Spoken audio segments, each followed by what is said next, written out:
Hey, question. Have you guys ever heard of this plant pesticide called clormequat? Well, you guys are going to want to listen to this because this affects 80% of Americans.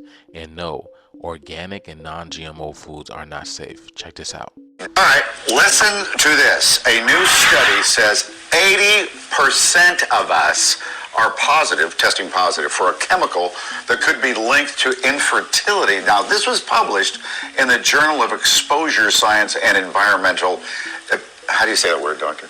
Epidemiology. Thank you, doctor. We'll introduce that was her perfect. in just a second. Oh, thank you. And I read that almost every week. That's fine. According to the study, a pesticide called, do you read this one every week? Clormequat. Clormequat. You guys have it. Okay. It's found in many oat-based foods. Dr. Kathleen O'Neill, is a surgeon and physician with the fertility care over at Penn, right? That's correct. So, what are oats anyway? It comes from, it's like seeds from oat grass. Yeah, it's the grain. Oats. It's the grain that comes from oat grass. But it's not the oats' fault. It's the pesticide that you put on the oats, right? I mean, they put lots of different chemicals on the oats for reasons, keep bugs away from them, change their growth so that they're easier to harvest. Yeah. Exactly, and that's what clormequat is working on. It's making it easier to harvest. And the government hasn't banned it or anything. We're still squirting it on our oats, aren't we? Well, not in the U.S. In other countries they are, and they use clormequat. And in the U.S. we're not using clormequat, but we're allowed to bring oats in that have been exposed to it. That makes no sense. And is it because so many people are eating oats, we need more oats, so we got to bring them from other places? I mean, yes. Our consumption of oats and grains are ubiquitous everywhere. But that probably is a whole other topic. We won't allow that to be squirted on our oats, but they can squirt it on the oats in Canada, and we'll allow those oats to come into our country. Well, I think we're very cautious, appropriately so. We're cautious about what we should use.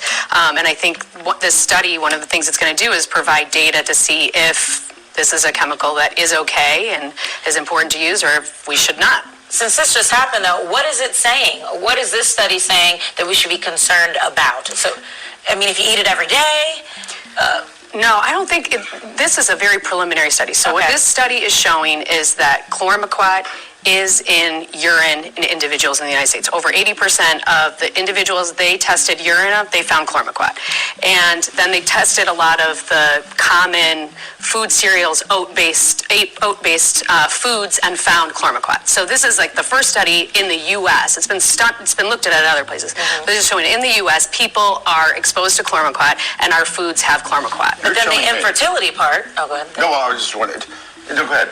That's more important. Well, so then we found that it's there, so then where do we get, because it's saying that it's linked to infertility. Yeah, that's the big jump. So there's a lot between we have it in our urine and it's actually affecting our fertility. So where did they get that from? There are some studies that have shown in rats that it affects male semen parameters and it affects testosterone levels. Most of the effects were limited to the male rats. So of course, let me get my cup of oatmeal now. It's our fault.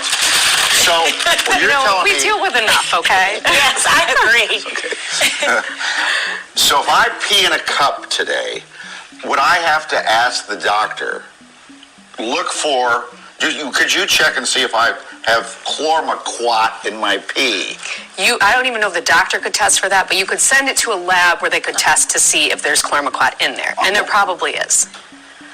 But we're not sure how much it would be affecting him when it comes to reproduction. Right. Meaning, if it's in your urine, there's a big jump before it being in your urine and actually being in your body at a level that's high enough to have any impact. Okay. And then you have to jump from there to the animal studies that showed it had an impact. That's a different dose. And so there's a lot of science that needs to be done between it's in our urine and it's in our food to it's actually impacting our fertility. Well, I was told, and I'm going to have it, I was told, though, because normally when people buy organic, like, oh, they don't put the pesticides and everything. It's fine, it's clear, it's all good. So is that the same then with oatmeal, if I just get organic oatmeal? I don't think that's a given that it's not in your organic products. Some of the organic products that they tested, they still found levels of clormequat. Because the other thing about it is clormequat can be produced just by taking grains and exposing them to high temperature.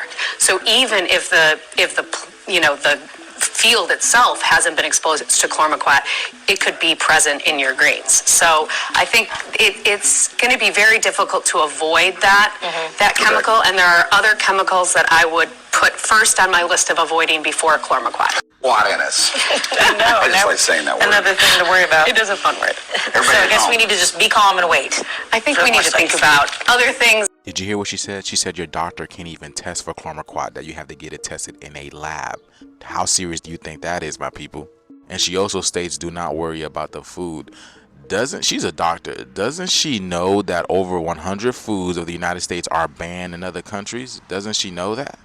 But yeah, you guys, I don't know if you knew about this, but this article just came out a few days ago, literally. So this video is strictly for entertainment purposes only. I am only bringing awareness to interesting situations during these interesting times. What do you guys think about this video? It seems like the food industry don't even care because they're trying to find ways to make money faster. You see, chlormequat is being used to harvest things faster. So at the expense of our health, they are doing these things. At the expense of our life, they are doing these things. So again, my people, let me know what you guys think about this video down in the comments below. Like, share, and follow for more videos like this. Thank you for tuning to my frequency. You already know we're in shift, y'all, and we're getting it. Peace out.